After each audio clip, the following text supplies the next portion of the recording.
Hi, welcome to the Joe DeLisi Financial Advisor Podcast. I'm Joe DeLisi. This is take two because producer Jamie messed up take one.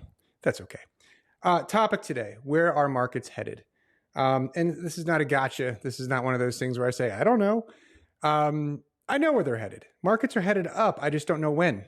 Markets have never gone to zero, but markets have doubled many times over. We're going to actually see this going through data today using some relatively recent history. So, we've seen this play before.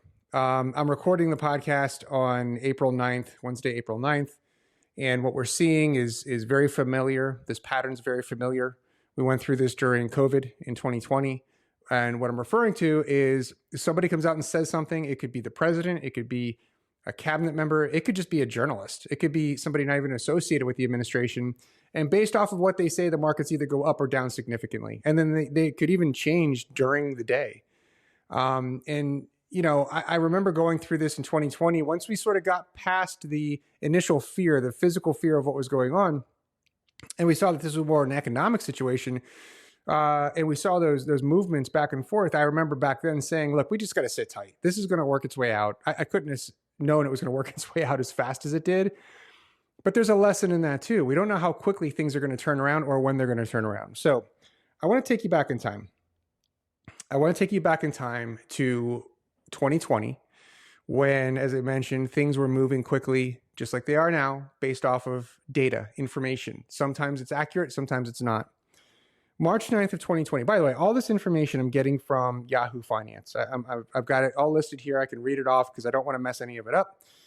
It comes from Yahoo Finance, 2020 data from the S&P 500, March 1, 2020 through April 30th, 2020.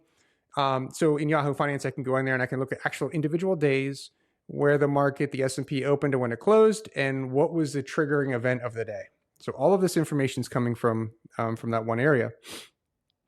So March 9th, 2020, almost 5 years ago exactly, the S&P was down almost 8%. One day, 8%. Why? I think we all know why. It was an escalation in fears over COVID. It wasn't called that then. I think we were still calling it the coronavirus. And that coincided with a collapse in oil prices, which I had forgotten about because Saudi Arabia and Russia got into a price war on oil. And I just totally forgot about that until I read it the other day researching this. And that was following OPEC's failure to agree on production cuts. S&P dropped 225 points, almost 8%. By the way, it triggered a circuit breaker, halt in trading, the first of several that month. We had a lot of that happening in March of 2020. The very next day, so we're down 8%. The very next day, we're up about 5%. Why? Well, markets rebounded. Investors reacted to what? Hopes of stimulus. So it wasn't that we had stimulus. It was, hey, we think there's going to be stimulus. Very similar to what's going on right now. Hey, we think countries are going to negotiate, or they've said they're going to negotiate, or whatever whatever the news it is. S&P up 5%. The very 2 days after that, March 12th now, down 10% one day. I remember taking screenshots of this back then on my phone so I wouldn't forget. This is the day that the WHO declared it COVID-19 and declared it a pandemic. President Trump announced a travel ban from Europe. And when he did that, again, I remember this like it was yesterday. That's when everyone was like, oh man, this is going to be a long-term deal. Like, this is not going to be a week or a month. This is going to be a big, big deal. And so the markets obviously dropped about 10%. That was March 12th. On March 13th, the very next day, the markets finished up 9.3%. Why? Trump declared a national emergency. Federal funds were basically flooding into the markets. Lots of liquidity. S&P jumped because, okay, we've got some tools to combat this now. Now we're going to go 10 days out into the future, okay?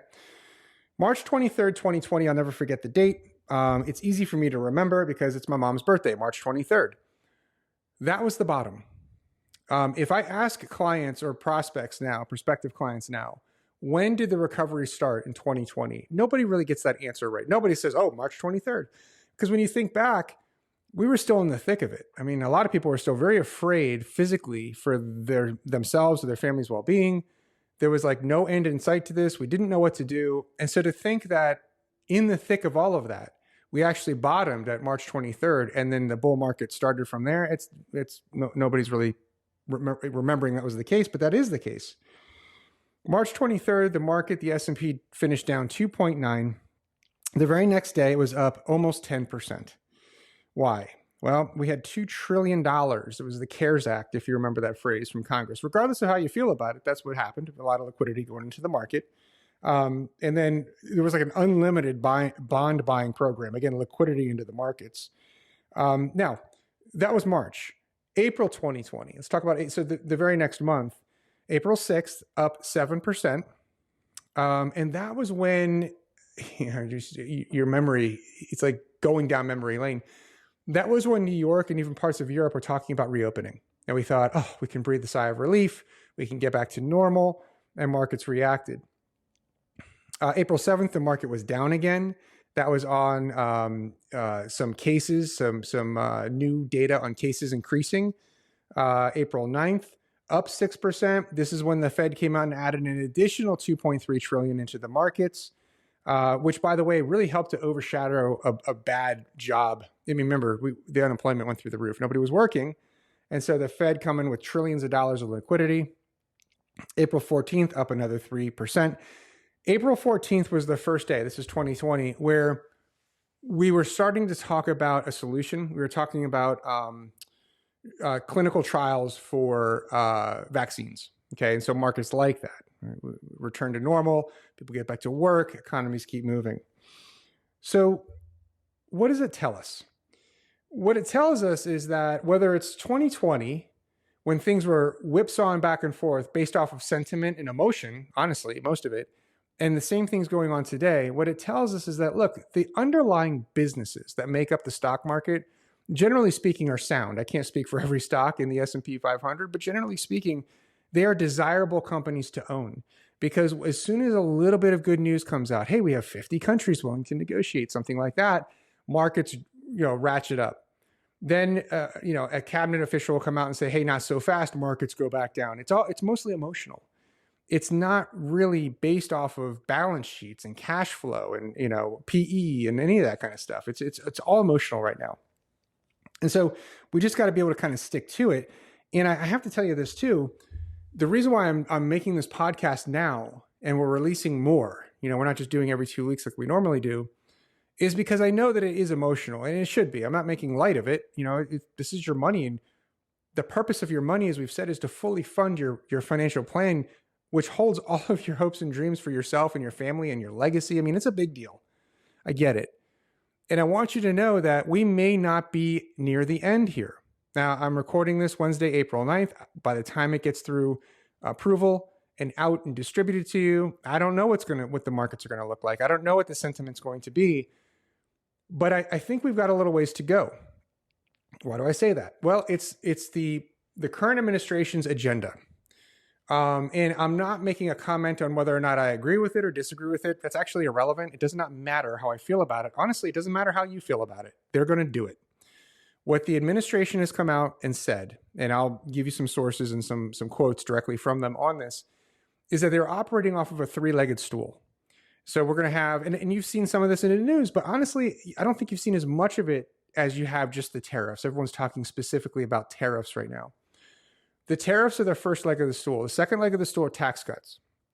The administration wants to do significant tax cuts. They have talked about making permanent the current tax cuts that were done in 2017. And then they're looking for deregulation. They're looking to have lending easier for small businesses. So it's a three-legged stool. It's a three-pronged approach. And we've done those before in this country, but we've never done them all at the same time. So it's going to be volatile. That's what they've said directly to us. Again, I'm not commenting on good or bad. I'm just simply saying it is. This is what's coming. So where am I getting this information? Well, I'm getting it right from the horse's mouth, so to speak. On April 2nd, President Trump, in a Rose Garden speech, this is from Yahoo Finance as well, announced those new tariffs. That was at 10% baseline, if you remember. And then he held up the chart because there were much higher tariffs on specific countries. And he linked that policy to our economic sovereignty and to job creation. He referenced upcoming tax cuts and deregulation. And this is a quote. He said, quote, "We're going to bring back manufacturing with tariffs. We're going to cut taxes for our workers, and we're going to get rid of red tape killing our businesses." That's that three-pronged stool I was just talking to you about. So PBS News and the New York Times both covered that event. It wasn't an interview, but it was a public address, and it reinforces that three-pronged approach I just mentioned to you. So right now we're dealing with tariffs, but understand that it's not going to end with tariffs. He's looking to cut taxes significantly and then furthermore deregulate the banking industry and lending, et cetera. So all three of these things are coming. How's it going to work? I have no idea. Nobody knows. All the commentators out there who are speaking and pontificating, they don't know. It's a big wait and see approach. Will it end capitalism? I doubt it. I mean, the world will end one day. I don't think it's going to be now. I don't think it's going to be in 2025. JD Vance, Fox News, April 3rd. Vice President Vance said in an interview, this one's an actual interview, he defended the tariff strategy. He said, look, it works hand in hand, quote, hand in hand with our deregulatory efforts and tax cut plans to eventually lower prices. And he went on, he was acknowledging, look, we're going to have some short-term challenges. I think the president has said it as well. Do we want that? Well, no, it would be much easier if stocks just went up all the time. There was never any bad news. We never had any war or rumors of war. We never didn't have any pandemics, and we didn't have any recessions, and we didn't have any, look, that would be great. That would be wonderful. But that's not how markets work. Markets are volatile. It could be because of something like this. It could be because something out of nowhere like COVID. It could be because of, an aggressive nation, invading another nation. It could be a litany of things. We never control when they're going to happen, but they will happen. The funny thing about it is when we talk about the recovery that will eventually happen, the timing of it doesn't even really matter. Now, here's what I mean by that. If you're my client and you are in accumulation, you're in your 30s, you're in your 40s, this situation going on this year in the markets and the volatility, this is a blessing to you. You can buy low. Everything's on sale. Now, that's, you've heard it before. The problem is, I think you're hearing it without any kind of context, with no data like I'm supplying to you. I don't just say things to say them. I actually look at the information and say, well, is this true? Can this actually occur? And the reality is, we know we're going to recover. If you're in accumulation, does it matter if the stocks come back? By the way, back in March of 2020, the data I gave you on the S&P, I think it bottomed out at like 2,500 or 2,200. The S&P is almost 5,000. It was almost 6,000. So growth happens fast. It does not matter when you're in accumulation when that occurs. If you're closer to retirement, if you're one of my clients who are within, say, 3 to 5 years of retirement, it matters a little bit more, but maybe not, because if we've done the work together, we're not in 100% equities, right? We diversify not just globally, but we also diversified between equities and high quality short-term fixed income. And so this year, before all the tariff stuff hit, and even through it, international stocks were our diversification buddy. They were performing very well. And even in this, they're performing quite well relative to US markets. And then furthermore, we've got that high quality short-term fixed income. That's your cushion. So you're not in a 95% equity portfolio. You might be 60-40. You might be 50-50. So you are positioned well for retirement. And what about if you're in retirement? If you're my client and you're in retirement, it's highly likely that you have a lot of cash on hand. We call it true liquidity. It probably, you know that phrase. What is it? It's just cash. It's not even the short-term fixed income. It's actually cash sitting on the sidelines so that you can pull from that in years where we've got significant downturns like this. I didn't know this was coming. I'm not timing anything. I just know it can happen. And so in retirement, we've got those cash cushions for you. So we're going to be okay. As long as we keep our heads and we're not emotional, I'm not going to be the weak link for you. I'm not going to, sell out of the markets. I'm not going to start market timing and gambling with your money. I'm not going to let you do it either. Final thing before we close for today, I have a favor. In events like this happened in 2020 and it's happening this year too. And it's good and it's also not good. I'm getting emails from clients saying, will you work with my family member? Will you work with my friend? I love that. What I don't love is that those people are coming to me usually really afraid. Some cases they don't have any advisor. Sometimes they just have an advisor that's asleep at the wheel. And they're just, spitting out kind of talking points, but they don't have anything to back it up. And people are afraid. I get the emotions, but I'm afraid that I'm worried that the emotions are going to trigger poor behavior. And when you make a mistake in a time like this in your portfolio, because either you did it or your advisor did it for you or with you, it can ruin your hopes and dreams, because the purpose of your money isn't to beat the stock market. It's to fully fund your financial plan. That's what we're looking for here. That's what I'm tasked to do. So my favor is this. If you know somebody that is worried right now, they don't have to work with me. If they just want to talk with me, I'm more than happy to do that. I love what I do. I love this stuff.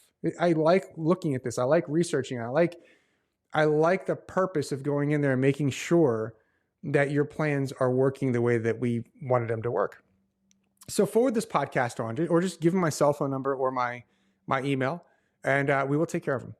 If you have any questions, as always, shoot us an email. If you want us to talk about something in particular, send us an email on that too. Or if you're my clients, you've got my cell phone, and we will take care of you. That is it for today. We'll be back in either a week or 2 weeks, depending on breaking news and whether or not we feel like we need to deal with it.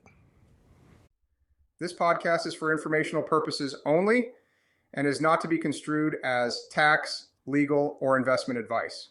Although the information has been gathered from sources believed to be reliable, please note that individual situations can vary.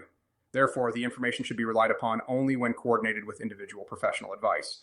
Guest speakers and their firms are not affiliated with or endorsed by Pass, Guardian, or Westpac Wealth, and opinions stated are their own.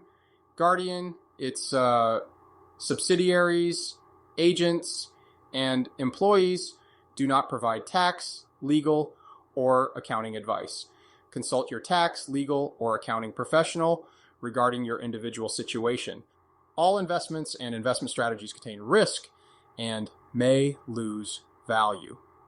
Diversification does not guarantee profit or protect against market loss. Equities may decline in value due to both real and perceived general market, economic, and industry conditions.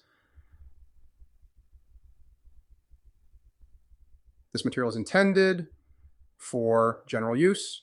By providing this content, Park Avenue Securities LLC and your financial representative are not undertaking to provide investment advice or make a recommendation for a specific individual or situation, or to otherwise act in a fiduciary capacity. Past performance is not a guarantee of future results. Indices are unmanaged and one cannot invest directly in an index. 7842-100, 11XP 427.